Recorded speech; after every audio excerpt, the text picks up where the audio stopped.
Yeah, you want to Bismillah.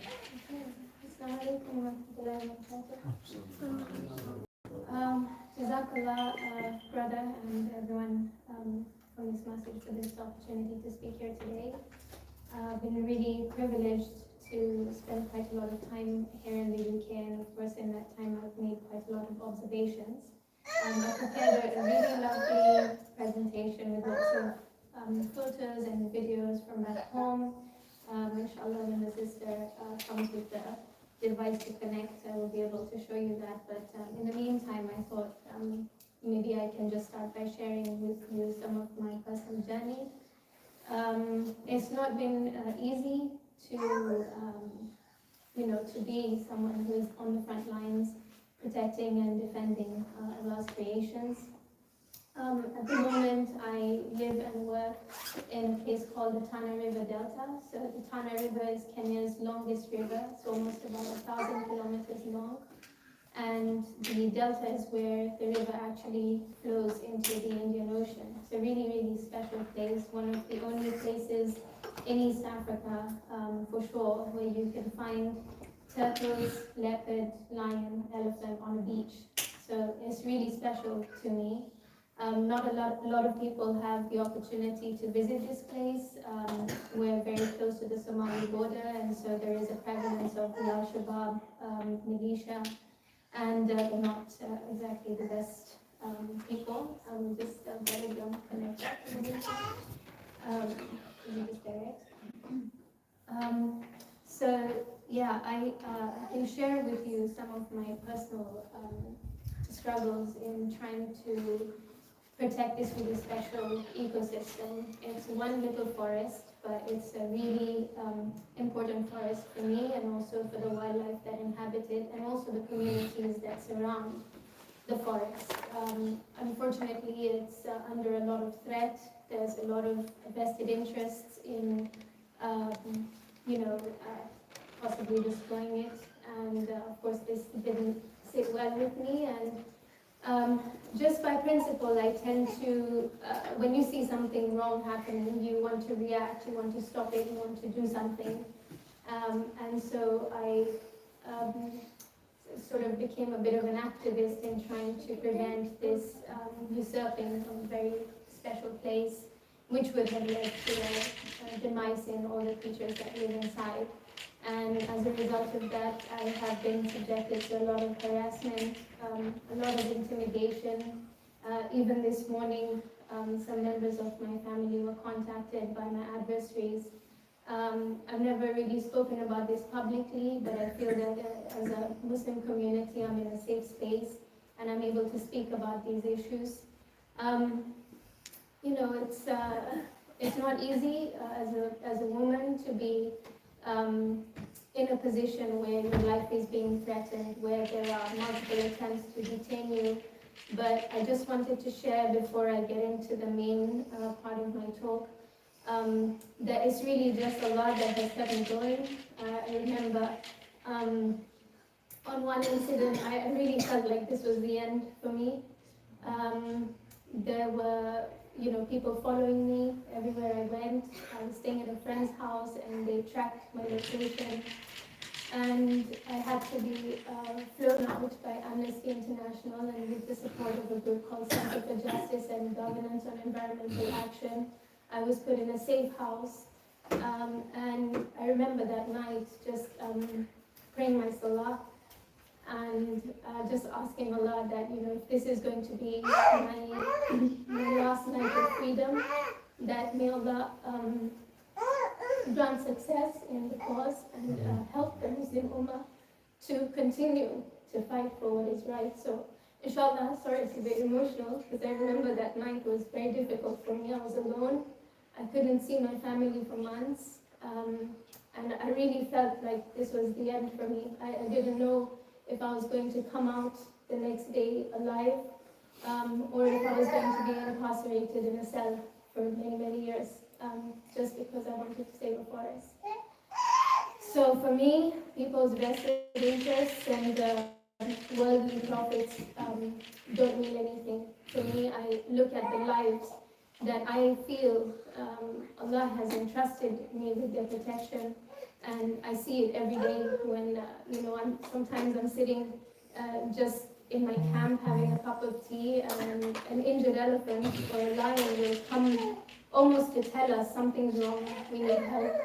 And when you have really close experiences like that, you really start to understand that all of this doesn't just happen on its own. It all happens by the design of Allah subhanahu wa ta'ala, who brings these creatures in our path for a reason, and we should do everything that we are unable to support and to help them.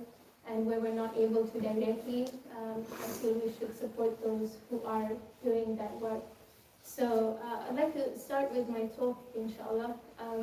But I think we need to maybe adjust the level a little bit. Bring it a bit lower, maybe.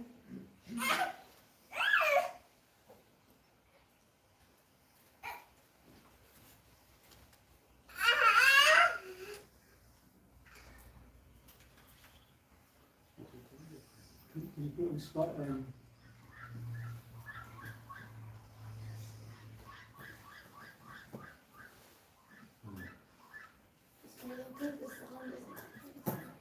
So the best you can do then.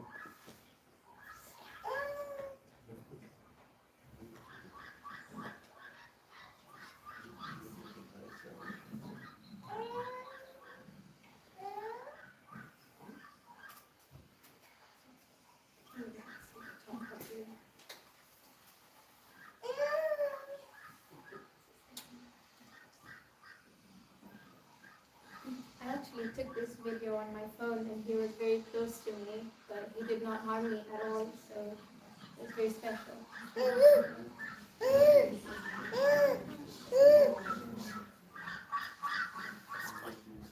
Sorry, we just had a small technical challenge.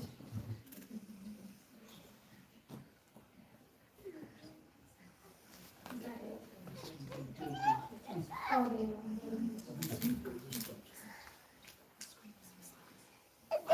Okay, sorry about that, everyone. So inshallah this will work now.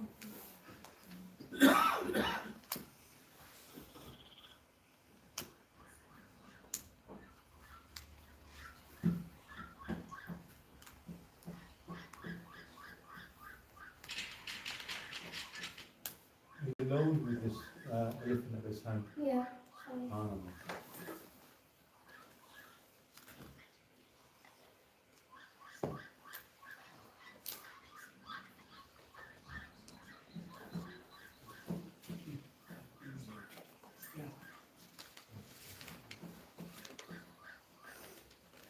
That's the sound of the birds, by the way. You'll see them in the end, just flying past.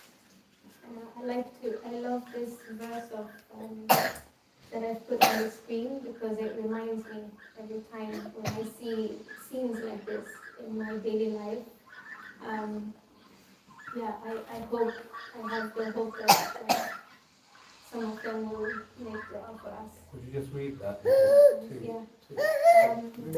It's a narration by Abu Darda, who reported that the Messenger of Allah ﷺ said that whoever travels a path in search of knowledge, Allah will make easy for him a path to paradise, and that the angels lower their wings in pleasure of the seeker of knowledge, and that the inhabitants of the heavens and the earth, and even fish in the depths of the water, seek forgiveness for the scholar. And the idea behind this is that the knowledgeable believer is mindful of everything around them and realizes that we have a responsibility with everything that we've been given to everything that we encounter as well, and to always be mindful of the fact that our limbs will bear witness, and the places that we've traveled to and walked upon will also bear witness, and the testimony of the living beings that have come in our path, in our lives, will also bear witness if we wrong them or if we harm them in any way. And so it's just a reminder for us to always fear Allah in our treatment of His creations, inshallah. No, it's really. So this is one of my favorite verses from Surah Ar-Rahman. We're always reminded which of the favors of your Lord do you deny. And of course, I'm surrounded by these favors every day in my daily life. I live in the middle of the wilderness, and I'm surrounded by the signs, alhamdulillah, of my Creator. Sometimes I'm sitting by a river and I notice the leaves falling from the tree into the river, and I remind myself of the words of Allah where He says not a leaf falls but He does not know it. And sometimes when I'm going through struggles in my life and I watch this in my place of work, I'm reminded Allah is fully aware of everything that I'm going through, and it renews my faith in a way. Sometimes, I'll observe other things, like where I live is where the river comes into the Indian Ocean. I can show you.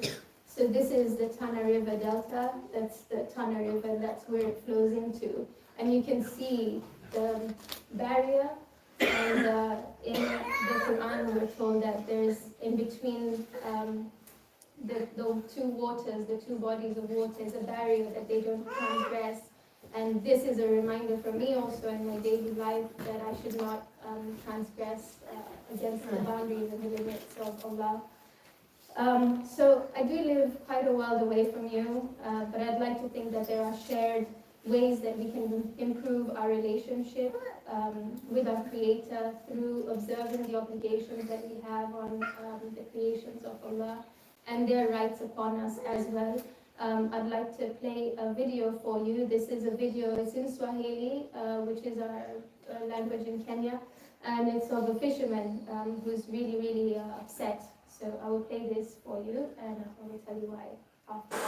Huyu ndiye kasa amepanda maeneo ya Tumbi, maeneo ya mapandio kuelekea Tumbi, na kasa huyu amegongwa na waya. Mwangalieni nyinyi wenyewe vile alivyo. Umemwona huyu ni waya, umemgonga mpaka umemuua kasa huyu. Kwa hivyo bado tunataka ufadhili ufike kwa haraka pande hii uweze kukomesha uvuvi wa trona. Trona bado iko maeneo ya kipindi na inaua kasa. Kwa hivyo KWS na Mama Raabia wataka msaada wa dharura. Hii meli iondoshwe katika maeneo haya ya kipindi. Kwa tunaomba serikali izidi kutilia nguvu mambo haya ya uhifadhi. Mimi ni Masoni Ali Abdalla, mkaaji wa Kipindi, ni memba wa BMU, ni memba wa Cooperative Society, alafu pia ni mwana mazingira vile vile kuhifadhi mazingira na viumbe kama hivi. Tunasikitika sana kwa mambo haya yanayotokea katika hili fuo la Kipindi. So you might be wondering why this is relevant for you sitting here in the UK, and I'm about to show you. This is something that I witnessed personally when I boarded a trawler in April of 2010. There was absolutely everything dead on board, and the target species was prawns. So you can see in the purple basket, there's some prawns in there, and that was actually less than 10% of the entire catch. Everything else that you see on that platform was dumped back into the ocean. And we may not be obviously directly responsible for this, but Israf really is the definition of encroaching upon the limits in absolutely everything. And I feel like as Muslims, we should really be more conscious about how we're consuming products. When you go into a supermarket, you just pick anything off the shelf, and I think that we should start to ask deeper questions and be more aware about how our food is sourced. Because if it was sourced from a trawling operation, then one, we have contributed indirectly to the destruction of so many other innocent species, but also contributed indirectly to the destruction of livelihoods of poor fishermen. And I just feel like that's something we should all be aware of and more cognizant of in our daily life. I went with my uncle recently to Morrison's, I think it was, and they had railings on the shelf, the fish shelf, And I was really shocked because for me, stingrays, of course, there are majority of stingray species are endangered. There simply aren't enough remaining in the wild. And the skin had been taken off, so you couldn't identify which species it was. And on the back, all it said was ray wings. It didn't give any information about where it was sourced or what kind of species it was. And I felt really, really pained by that, being someone who's witnessed this kind of destruction and knowing what it means for other creations that are just being put to waste, but also what it means for us as Muslims continuing to obliviously support this kind of venture. In trying to pursue justice for this case, again, I was threatened many, many times. I was followed, and it wasn't a very pleasant experience, but inshallah, please make dua that the course of justice will take its due course and we will be able to seek justice for these innocent creations and the fishermen in this region who struggle because they don't have the resources to, get a lawyer, for example. So we know about halal meat, but we're really trying to be more aware about tayyib, which is really the essence of being more sustainable in how we're living and our kindness to animals. Halal really focuses on the moment of slaughter, but tayyib means kindness and treating the animals with kindness throughout the duration of their life and even as you're leading them to slaughter. I want to mention that I've witnessed many times, particularly coming from an African country, where people will remove or give us money for qurbani or sadaqah, but don't ever follow up with whether it's being done in the right way, whether the animals are being slaughtered in front of each other. And I feel like maybe it's a responsibility on each of us to try and ask those difficult questions and put those uncomfortable pressures on the people who are executing the qurbanis on our behalf, for example, because ultimately we will be questioned on the Day of Judgment, not only on how we earned our living, but also on how we spent our earnings. So we should really try and be more involved, I would say. So this is also one of my favorite verses of the Quran. I feel like we need to ask ourselves a difficult question, whether we as Muslims in today's world have almost normalized an indifference or an intolerance of Allah's creatures. And we can find answers in something as tiny as an ant sometimes. There are countless references in the Holy Quran and also in the Hadith about the ant. But we forget very easily their rights upon us. We get irritated when we see ants on a table or flies on our fruit, and we're very quick to swipe them away or even resort to killing, forgetting that this is a life that Allah has bestowed on this creation, and we don't have the right to take that away just because we don't like how it looks or we're uncomfortable with it sitting on our food. We cannot really put ourselves above the position to say that this is my fruit, because Allah might have written for that fruit fly to get one drop of nectar from that fruit. That is the risk that Allah has written for that fly. And I feel like in our daily lives here in the UK, you may not encounter obviously elephants and lions, but there are other creations of Allah that you're encountering on a daily basis. And perhaps your kindness and your understanding and compassion to these creatures, inshallah, will be a means for you to earn the reward and the pleasure of Allah, inshallah. There was a hadith that I wanted to read out to you, where Abu Hurairah reported that the Messenger of Allah sallallahu alaihi wasallam said that an ant bit a prophet among the prophets, and so he ordered for the colony of ants to be burned. And then Allah revealed to him that one ant has bitten you, and you destroy one of the nations that praise Allah. So let us take the warning of Allah seriously and change how we consider these animals and animals of all kinds. They're not ours to rule over, and if we find ourselves in such a position, then let us remind ourselves that one day we will also be seeking mercy from somebody who is much bigger than us, much better than us. So now I'm going to take you on a tour of my home. This is where I live in the Tana Delta. And this is my bathroom. I won't show you the toilet because you might freak out. The shower isn't very wonderful either. I don't have hot water. I don't have electricity in my home. But alhamdulillah, I have running water because it's connected to a borehole.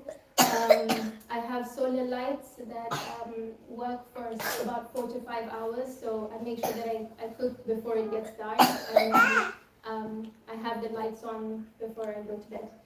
That's my room, and I don't have windows. I have just a netting to protect against the mosquitoes. It's very hot where I live, and then you can see on the top is the thatch roofing. So it's just like the palm leaves that we make into roofing, and there's a gap in between. That's my dining area, and then that's my kitchen. It doesn't look very nice, but it works. It's very functional. Alhamdulillah, I have a gas cooker and a sink, which is very nice. And then under this platform, I have very large containers where I store all my food. My food is also very simple because, again, I don't have access to electricity, so I don't have a fridge or anything. I just eat mainly like pasta or canned foods. Sometimes I'll just go to my rangers camp and steal their rice and beans because I'm terrible in the kitchen. But those are some of my neighbors. The bats live in my roof, and I've gotten used to them. It's a bit messy. Obviously, every morning I have to sweep my floor. And that actually on the top is a photograph of a monkey that we rescued. His name is Silly Banana. He's very cute, and he's now reintegrated with a wild troop. But we actually rescued him from a family. They bought him from some traders who had killed the mother and stolen him as a baby to sell him as a pet. And then they actually castrated him because they felt that he would be very aggressive when he grew up. So unfortunately, he had a very rough upbringing, but was always very notorious in our camp, chewing all our wires, eating all our food, breaking things in the camp. And my rangers were very, very upset with me for insisting that he remain with us.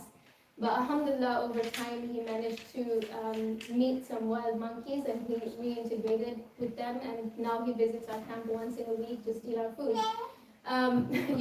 So it's not nice when you have animals coming into your home and just wreaking havoc. One day I walked into my house, and you can see how my floor is very clean. But one time I walked in there, and it was just smelling really awful, and there was stuff all over the floor, and my tomatoes were smashed on the floor. And the monkeys had come in because you can see it's open on the top. So every morning and every evening they come to forage near my house. And of course when I'm there, they know that obviously there's a chance they're going to get some food. And I had to learn the hard way actually, because the tomatoes was one thing, and then all my, I used to carry like instant pasta sauces to make my life easy because I'm terrible in the kitchen. And they just broke everything. Defecated on my bed. Ate my toothpaste. They just completely messed up my house. And I've had many incidents over time, but alhamdulillah for all that, because I learned how to integrate in this lifestyle, how to live in harmony with them. So now I just lock away my food, and I make sure my bread is hidden so that they don't steal my things. And now, they come in and they see, oh, there's no food here, and they're not interested, and they go away. Plus, I now have snakes living in my roofing. That's very nice. One of them decided to become a permanent resident of my home and took residence behind my cupboard because I left for about 2 weeks. And in the 2 weeks that I left, some mice moved in, and they made a little nest in my clothes, obviously after chewing my clothes and my uniform. But then the snake came in as biological control and decided to live there because there's lots of food. So I had to do a deep clean of my home, and I could have easily killed the snake. That's what everyone does back home. But I took some time to, one, to calm down, It's never nice when you move your cupboard a little bit and there's a snake saying hello. But after calming down, I was able to go through I have like a species identification book, and I identified that it was a non-venomous snake. I called a friend of mine and I said, look, I think I've got a brown house snake, and I really want to see if I can catch it safely. Is he going to bite me? And he just laughed. He's a snake expert. He just laughed and he said, well, I guess you're going to have to find out, Raabia, unless you want to call your gardener and he's going to kill it. And I said, no, no one's allowed to kill snakes in my house. So he guided me over the phone and he said, try and use a stick and make him climb onto the stick, and then slowly get him onto your hand if you want to, have the experience. So I did it, and it did bite me many times. But I just tried to stay calm. I dropped him the first time and then I picked him up again. And I stayed with him for 2 days because I really wanted my rangers to also be more tolerant of this big, bad, scary beast that everyone wants to kill on sight. And we also took him into the village, and some of the children were able to overcome this very ridiculous fear of all snakes. I'm not saying go pet a snake, but I am saying that, Allah has created many different types of things, and not all snakes are bad, not all snakes are harmful, and that applies to all other creations as well. And if you just are a bit patient and a bit compassionate, then you can reap some really interesting rewards, is what I can say. So yeah, this is my life back home pretty much.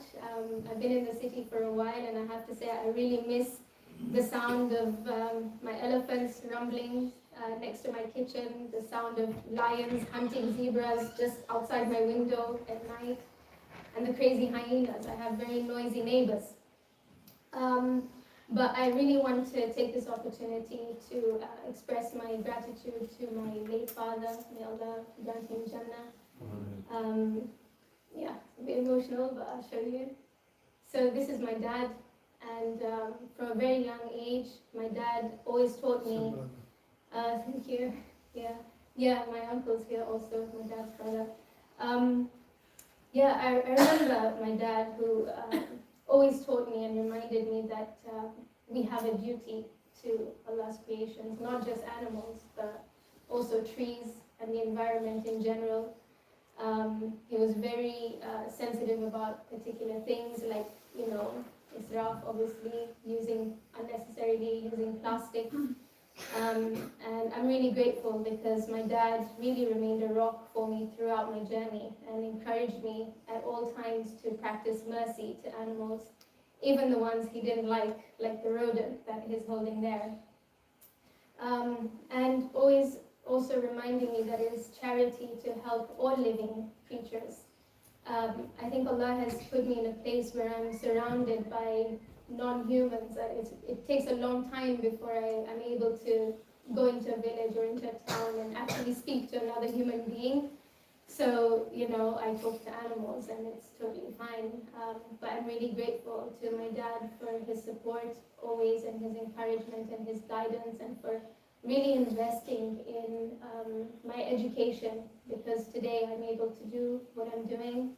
And it's really with his guidance that I set up my foundation, Ulinzi Africa Foundation. So this is me and a ranger sitting on the banks of the Tana River, where I like to watch the trees and the river moving. And I want to share that in a narration by Dawood ibn Ali, Umar ibn Khattab, may Allah be pleased with him, said that if I lost a sheep under my care, or if a lost sheep under my care were to die on the banks of the Euphrates, I would expect Allah be exalted to question me about it on the day of resurrection. And so it is with this great sense of responsibility and encouragement from my dad that I started the Ulinzi Africa Foundation, and that my journey started into discovering this whole new world of what I see as opportunities as a Muslim to earn rewards from my Creator. May Allah accept.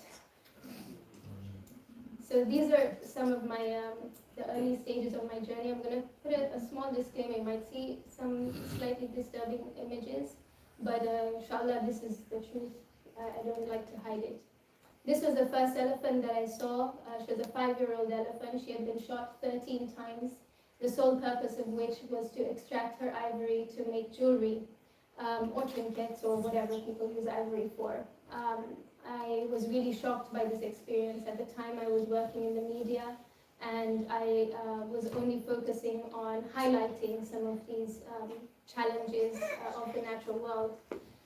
And after this experience, I really felt like I need to do more, so I started going out with the rangers to seek this knowledge, to learn from them what exactly is the situation on the ground and how can I be a part of the solution. So I had to change drastically from, a very, alhamdulillah, very nice lifestyle, eating in fine dining, fancy restaurants, to just having beans and that's called ugali. It's just maize meal.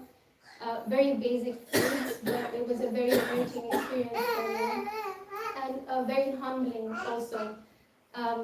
I want to say that as a Muslim woman, it's not really been an easy journey for me. I will just show you a little bit about where we work first. So yeah, taking this journey to protecting this very special ecosystem, which this is the Indian Ocean, and then that's the forest on the other side. And our forests are really special. It's where the elephants come in to give birth. There's a tree called the doom palm, and it kind of bears these really massive dates, and the elephants really love eating the dates, especially when they're lactating for their babies. But it's also where elephants come to die in their old age, and I feel like it's a very sacred place. We wouldn't walk into a graveyard and start digging everything up. And I feel like with this threat to this ecosystem, I couldn't just stand by and allow it to happen and walk away. Allah put me here for a reason. And we are the only organization actively operating in this region. So, alhamdulillah, and I just want to share that little bit of information with you. But I also want to share with you that coming from the non-profit world, and particularly from the non-profit world of wildlife conservation, it has made me really sad to see that, to actually witness firsthand the lack of support from the Muslim community. Majority of our donations, if not all of it, comes from non-Muslims, and it makes me wonder where we went wrong. Like, how did we become so disconnected from the natural world? How did we just become so indifferent to other creations of Allah? You find that Muslims have the power of supporting charities to such a great extent, but we almost limit ourselves to supporting human beings. And yeah, we might ask ourselves, why help animals when there's people that we need to support? And I find that, an injustice is an injustice, whether it's on an ant or on a person. And if you are presented with an opportunity to be a part of the solution, then, and not just to be a part of the solution, but we should see it as an opportunity to earn that reward from our Creator, because you never know where your blessing is hidden. So I've seen some really amazing sights. I've also seen a lot of injustices, of course, some of which I'm about to show you. But I want to share with you this saying, which is a hadith, that whoever among you sees evil, let him change it with his hand. If he cannot do so, then with his tongue. And if he cannot do so, with his heart, which is the weakest level of faith. So inshallah, may Allah empower us to be a part of change and to stand against injustice. This is the dik-dik. It's the smallest antelope in Africa. It's like the size of a rabbit. They're very cute. But they're also really special because dik-diks pair for life. You only find them in groups of 2 or 3, so it will be like the husband and wife, or the husband and wife with their child, and then when their child grows up, then it kind of goes to find a mate. So you always find them in pairs or in groups of 3 if they're a family group. But what's happening with dik-diks today is really, really sad. I know it seems really insignificant, but I'm about to show you how they are being persecuted in Tana River. So disclaimer, not an easy photo. This is a photograph of about 238 dik-diks that were poached in one single night. And you can see how they're loaded up on a motorbike. But in this photo where you can see my hand, you can actually see a broken bone. So I want to just tell you briefly how they kill the dik-diks. Because they're very small, their legs are literally like toothpicks. And so they'll hunt in pairs, the poachers, and then they'll one will go on the front of the animal and then stun it with a torch. So I think, you must have obviously had this experience where if you have your headlights on and there's an animal crossing the road, they get stunned and they can't move. So one person will stun the animal and the second person will just go around the back with a machete and slash the legs. And they do not slaughter these animals, they just break the legs and then twist them together to carry them upside down.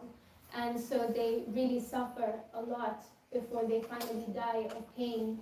And this is not to sustain a family. This is on a commercial scale, purely for profit, and it's really, really causing a lot of damage to the ecosystem.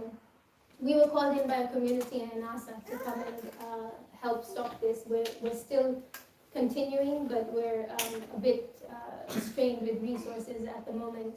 I have a team of rangers that go out every day and basically wait in ambush for these poachers and catch them or make recoveries and try to stop this from actively happening.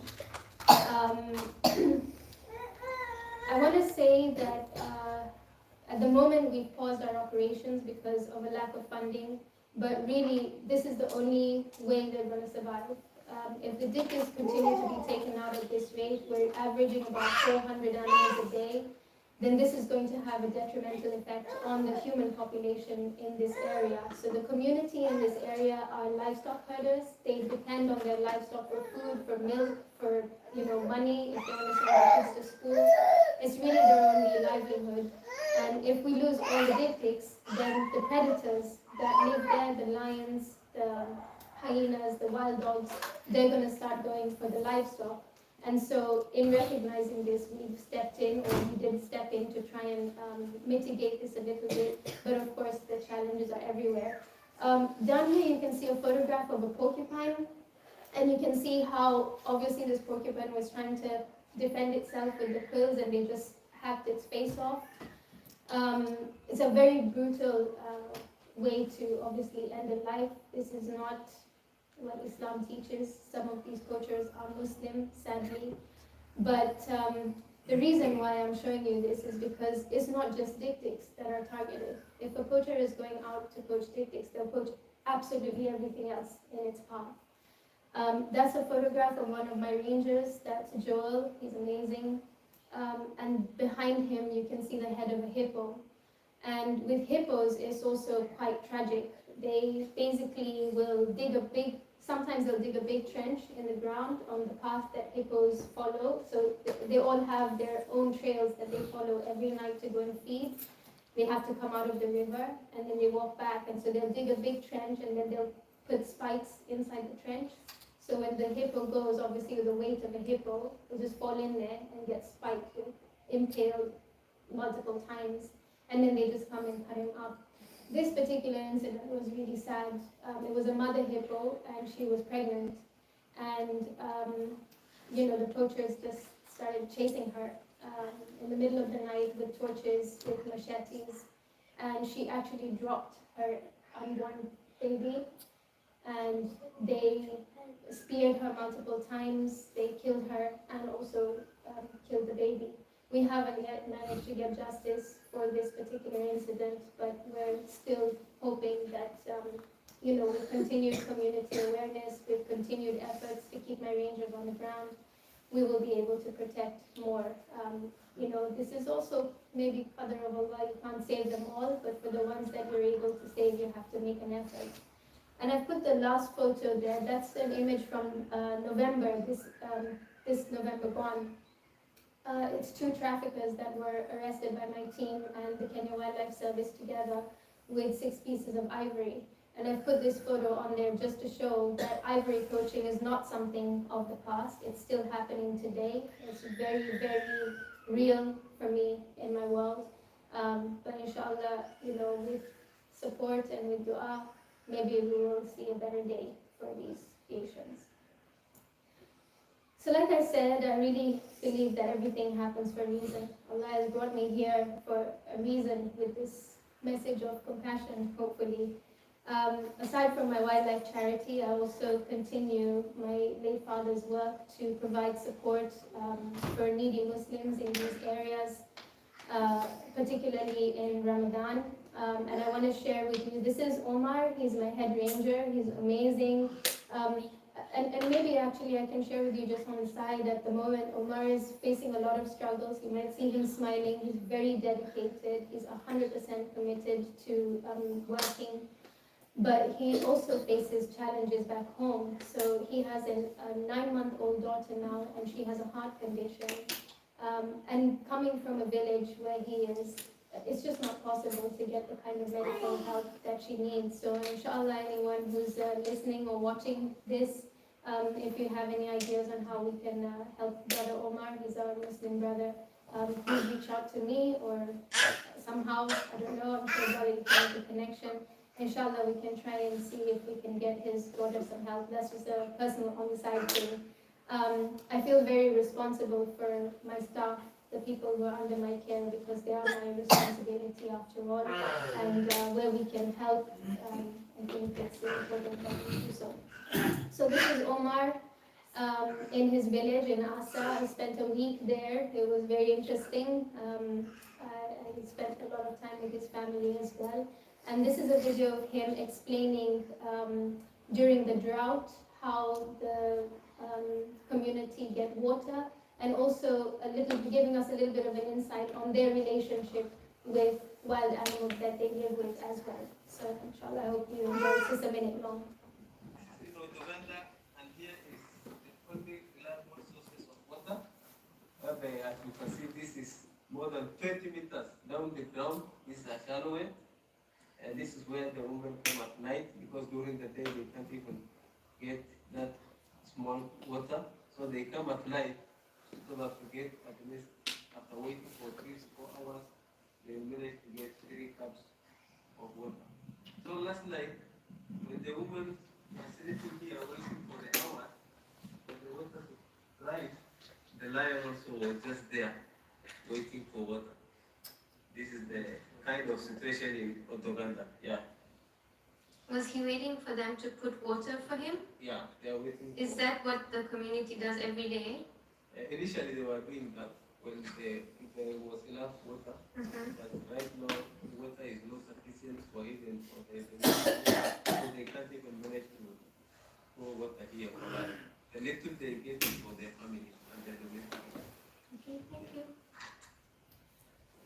So I think that was very clear, and my message with this is also quite clear. I think we've all heard the story of the woman who was living a very bad life of sin, but Allah pardoned her sin because of her kindness to a cat that needed some water. And of course, giving water is quite a huge act of charity. So yeah, this community, they're all Muslim, and they are aware of the wildlife that live with them. They take them as their neighbors, and when they fetch water for themselves, they also do some for the wildlife as well. But of course, in times of drought, that becomes a bit challenging. I'm just going to play this Quran, inshallah.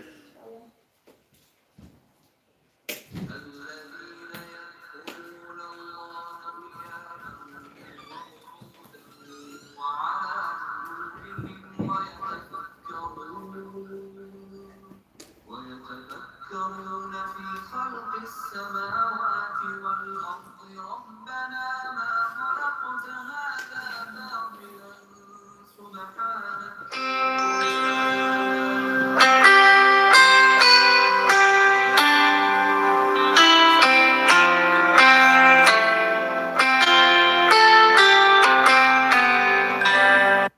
Okay, so I'm just about finishing, but I want this opportunity to ask ourselves now, which act of compassion to a tree, or kindness to an animal, or act of duty to the environment will earn you the pleasure of Allah?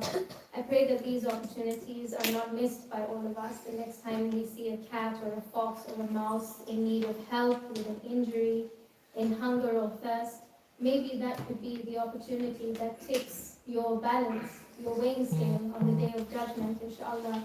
Maybe one of those tiny acts of kindness could be your ticket to Jannah. So let us not miss those opportunities. With that, I'm nearly closing with a short video that gives you an insight on our work at the Ulinzi Africa Foundation before I finalize with a vote of thanks, inshallah.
My name is Raabia Hawa, the founder of the Ulinzi Foundation.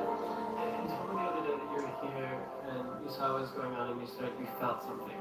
I noticed a tusk belonging to an elephant whose carcass I could actually see. I was so and I had to say goodbye.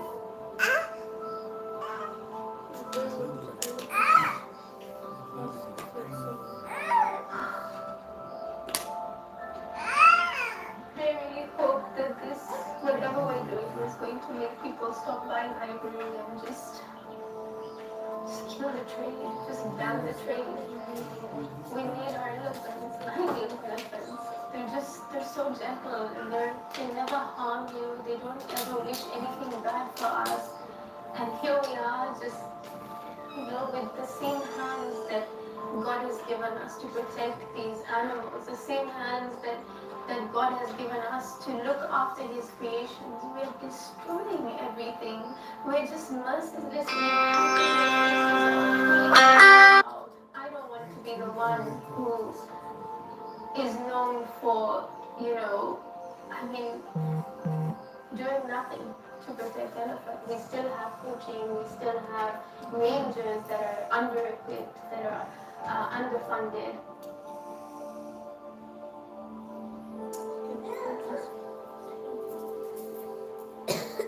If we can't keep the rangers in the field, the poachers are just going to come back.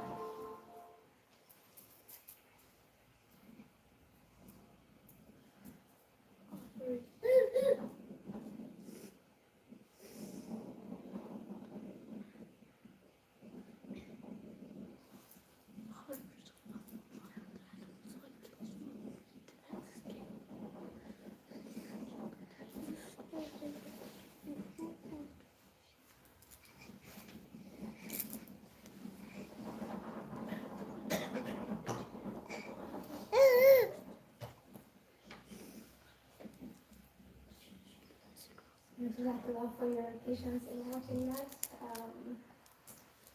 And I think that's all I have to share with you today. Again, I really want to express my gratitude for this opportunity. I can say this is the second time in over 10 years that I've been doing this that I've been invited to speak with members of the Ummah. And so this is very special to me. Usually I do talks in universities and other conferences, but it's always nice to be able to speak in a safe space about the real reason why I'm doing this, which is really because of our children, I believe. So inshallah, please make dua for me, make dua for my team. Thank you, Brother Nisar, for putting this together, and to my Uncle Majid, thank you so much for making the connections. I would like to invite you up here for a moment.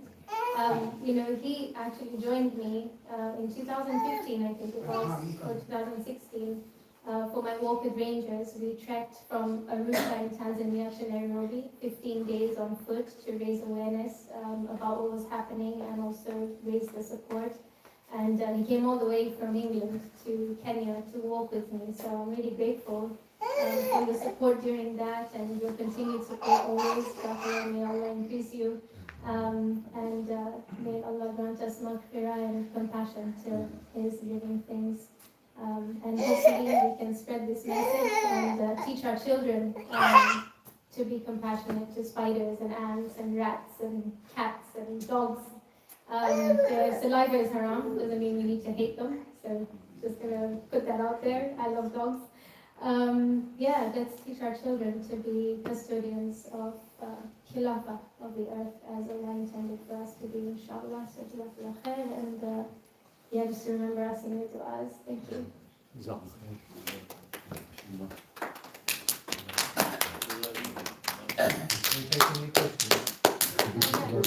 I just want to come on to that. This one I discovered that it was in 2014 you did the 450k walk. Yeah, 500k. 500 kilometer walk to fundraise for her organization, walking from Tanzania to Kenya in 15 days. SubhanAllah. This is the love, the commitment to such a sunnah, prophetic way. Before we go into questions, are there... Oh, sorry. Don't mind me, I don't need to be in the camera. I actually think let's see if there's any questions for Sister Raabia, just on her work. Sorry. Sorry, I don't actually have a question because you covered it all, but I just want to say that I think what you do is absolutely amazing.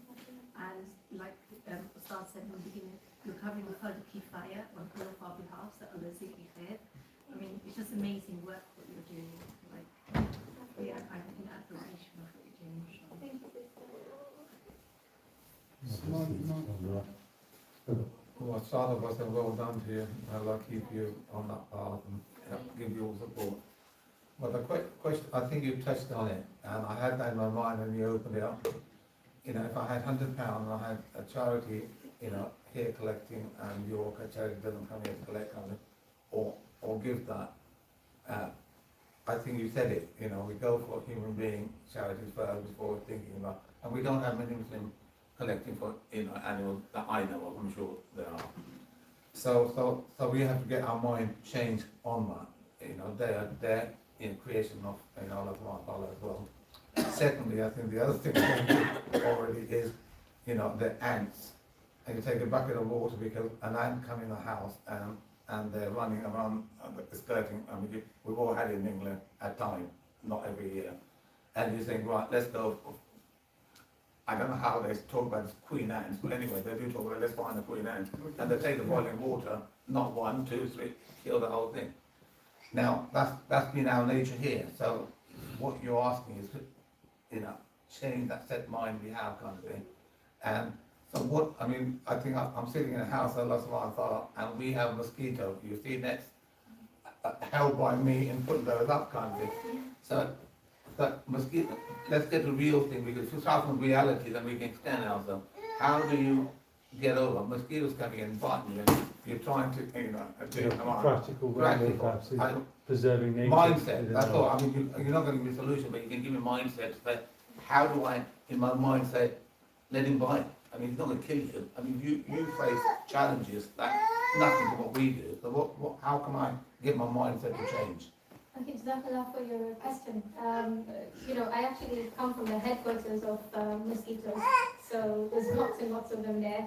And I get what you're saying. Your immediate, instantaneous reaction is to smack it. I tend to just like shoo them away. When you come back. Well, yeah, they'll come back, but then you can protect yourself with like you get citronella is a good repellent, and there's a repellent called parakeeto. I swear by this, it's so good. You just put a dab and it just keeps them off. Because I have asthma, I can't stand strong smells. So what I do is I just put like a little bit on my pillow and on the sides of my mattress by my feet and by my head, and that actually keeps them off. I think you know, once you're cognizant of these creatures as creations of Allah, I remember, actually I will share this story. I remember once I was really going through a very rough time. It was one of those days where I had to escape and find safety somewhere else.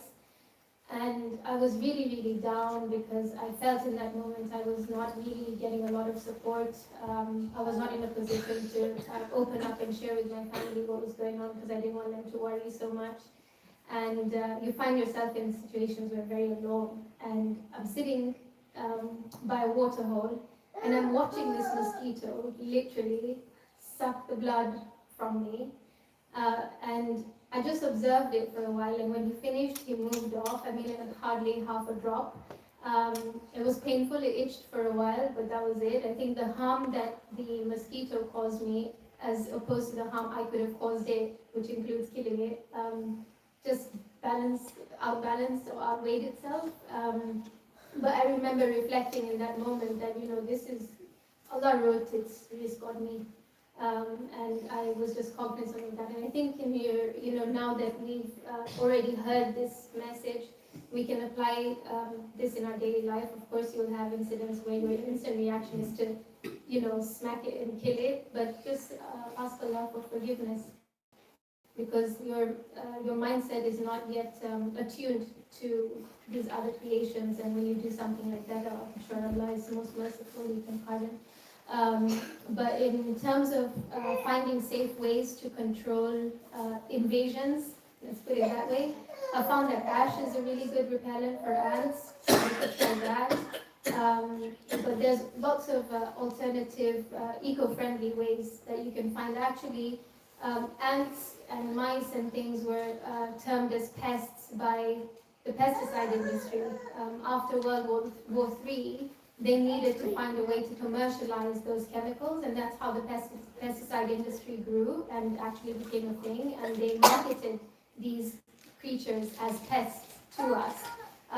But actually, Islam does not call them pests. There are animals that are dangerous in Islam, like scorpions, and of course the Prophet ﷺ teaches us about how to, we must kill them.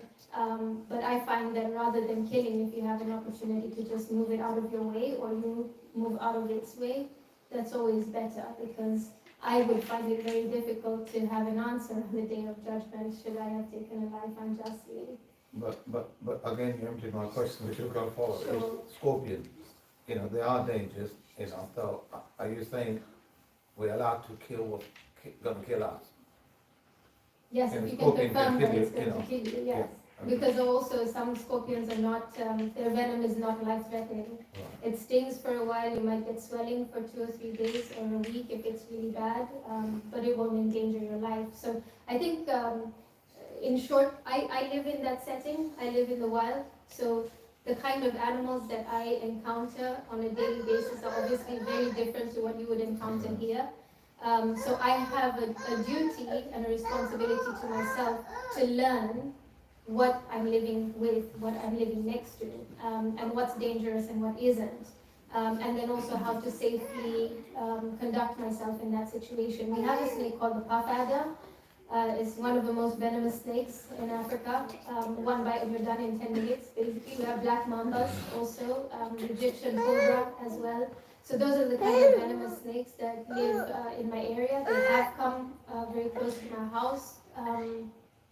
But also, in understanding how they live and how they react, I know that the chances of them attacking me are higher if I corner them. So, if I'm not, if I'm able to move safely away, I would rather do that than endanger myself and also, try to kill something that might strike me before I strike it, and then it's just a messy situation. But I think the essence of it is you try to learn what you're living with in your specific area, and then work around that, inshallah. Is that We have 3 collection teams now. So one is Lila, one is Zakat, one Sadaqah. What kind of donation do we give to Animal Foundation? I want to share something with you then. It's just because I've been in conversation with Raabia about this, and it's something that's very, I guess, I've been enlightened by just by looking at her work. The Prophet ﷺ said in the Hadith Tabari, Imam Tabari brings this, where he says, Allah will gather the creation all together on the day of resurrection. The beasts, the creatures, the birds, everything. Then they will seek the justice of Allah on that day, even between the hornless sheep and the horned sheep. And that for me is just, I think, really just summarizes how we look at anything, whether we're in the wild, we're in domesticated cities, civil societies, wherever we are, we have a due right. And I think we, with our own initiative and our own competence, can kind of manage, I think, a lot of the little things. I think for us, it's inconvenient. A fly falling on our chest in our face, or the rodent in the house, or whatever the case is. They're just inconveniences. And then when we take those inconveniences, we are seeking always to fulfill our desires. When you go for a coffee, how many flavors of coffee do you find at Costa? It's every ladha that we're trying to fulfill, and that's a difficult thing. We're making this dunya a type of jannah, and really, I think when we think these are pests and they're inconveniences, we're very quick to push them away. But I think there's some point of what Raabia is saying is that actually they have a due right upon us, like we have our fellow brothers and our sisters. We, sometimes it's inconvenient when the guy knocks on the door and you're in the shower. Do you swear him at the door? You shoo him away. It's just that having that due consideration, and that is part of having consciousness of Allah subhanahu wa ta'ala, having greater taqwa. I think it's really, really interesting. I'm conscious of the time. Are there any questions from our youngsters here? Maybe there are some questions that they might have about Ustad's work. Inshallah, she's doing some beautiful work, some of the pictures that we saw. Anything? I heard Musa say a few things. Musa, did you want to ask a question? No? The pictures? Mustafa? I have to apologize for Anas. He's quite excited today seeing some of the animals, I guess. But there are no... Sorry, can I just ask one question? You mentioned in your house, wild lions and how do they not attack you? Like, how do you say So generally, in my experience living and working in the wild, they tend to just respect your space. When we're walking on patrol, because we have to go out and look for injured animals, look for any signs of poachers coming in to follow animals and kill them. We have to be on foot, and we're walking in the middle of the forest, and of course there's all sorts of wild animals out there. But they tend to move away, so they don't really like to be confrontational. If they see us from a distance or smell us from a distance, they'll just move away. Same with snakes. When they feel the vibrations on the ground of your boots, they tend to move away. So we've never really had those kind of interactions. But the exception is if the animal is already injured, or if the animal has young and she's defending her young, and you happen to come too close to the babies, then they will be defensive. Actually, 3 of my rangers are armed, just in case of that, but alhamdulillah, we've never had to use that to defend ourselves. Buffaloes are the worst. If you find an angry buffalo in the bush, you will run for dear life. But yeah, I find that they don't really want to attack you. They have no reason to. Allah has provided them with their food, and they don't recognize us as that. I have had an incident where I've been attacked by a wildcat in the night. I tend to sleep outside sometimes just because I like doing that sometimes. And I travel with my cat everywhere. And my cat is very well trained, mashallah. Allah make him better. So I just put a mattress and a mosquito net, and then he sleeps next to me. And I think it was a wildcat I'm not sure which species, but it was trying to attack my cat, who was sleeping on the left-hand side, and I heard a growling on my right-hand side. And I thought, well, that doesn't sound like Pi. My cat's name is Pi. And I look over and I can feel Pi by my head, but then this thing is growling, so I sit up and this thing lunged at my arm and just bit me really, really hard and just held. And I was holding Pi down because he then wanted to attack this thing, and then I called out for help and eventually it let go. I had to drive 5 hours to the nearest hospital and get a bunch of tetanus and rabies shots. But you know, that is, Allah says, we're told what, that even the prick of a thorn can alleviate your sin. So I have a lot of hopes that Allah will erase lots of bad things. Because we have this image, it's really interesting, because we have this image that the predatory animals, they'll just attack you no matter what, like even the bull. But it's interesting you said they walk away from you. Yeah, they tend to walk away. They respect our own space, and they're not confrontational, unless in those instances, in which case, of course, we take your own precautions. But otherwise, we've never had any bad incidents. Yeah. What, your question? Have you ever seen a poacher poaching anything, like an animal? Yes, there was an incident where 3 poachers, there's a herd of zebras that were feeding in a waterhole and in a swamp-like thing, and they chased the herd away and kind of isolated a baby and took a machete to its head and then dragged it to the bush to cut it out for meat. But alhamdulillah, my rangers were able to arrest the 3 of them, and we tried to pursue justice for 8 months.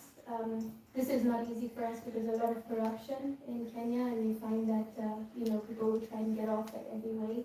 But alhamdulillah, we managed to get a successful outcome with 5 years conviction for each of them through the law system. So yeah, we witness it sometimes from a distance, and then we try and intervene, but it's not, it's rare.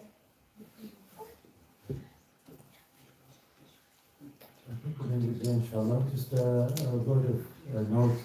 As Maulana Tahir mentioned, Dr. Majid, if you're not familiar with his work and what he's doing in Runnymede Muslim Society, please make yourself aware. Alhamdulillah, they have secured a space, inshallah. We're looking for sitting on the planning commission, inshallah. Allah facilitate ease for them and success for us, because this is what we need. In fact, he was one of the people that when we first founded this masjid, was there to help us at the auction. So, mashallah, Allah bless him and his family, mashallah, love you to Raabia here. Just on behalf of Noah's Ark and ACC, we would just like to give a small gift to Ustad for their time. Thank you so much for coming. We have, there's a Muslim girls' school nearby. I know they're in half term, and I know you've also got to get back as well. But maybe there's an opportunity there for you to share your work and present it as well. I did reach out to a few organisations here, but I think time was just too short. Yeah, I've extended my stay. So Okay, inshallah, we'll do something. Inshallah, excellent. But the Bizarre, we have a Eden Girls' School in Slough as well. Excellent. If you give me a contact, when I give you contact you to girls' school. Do you have a contact there? I will ask my team.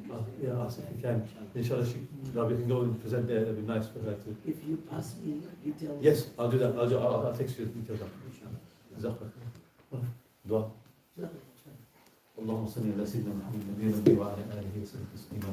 ربنا تقبل منا إنك أنت السميع العليم وتب علينا إنك أنت التواب الرحيم. ربنا آتنا في الدنيا حسنة وفي الآخرة حسنة وقنا عذاب النار. ربنا لا تزغ قلوبنا بعد إذ هديتنا وهب لنا من لدنك رحمة إنك أنت الوهاب. يا رب العالمين, forgive us for our wrongs and our sins, Ya Rabbil Alameen.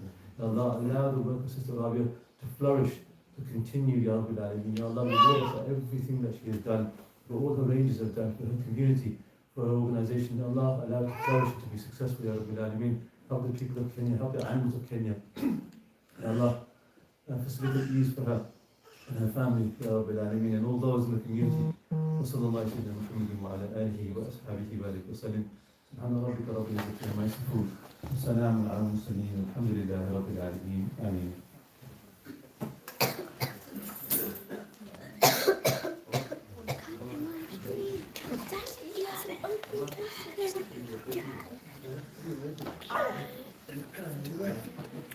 Yes. Jazakallah khair, inshallah. Took you back to life. Bismillah, alhamdulillah. It was very useful, mashallah.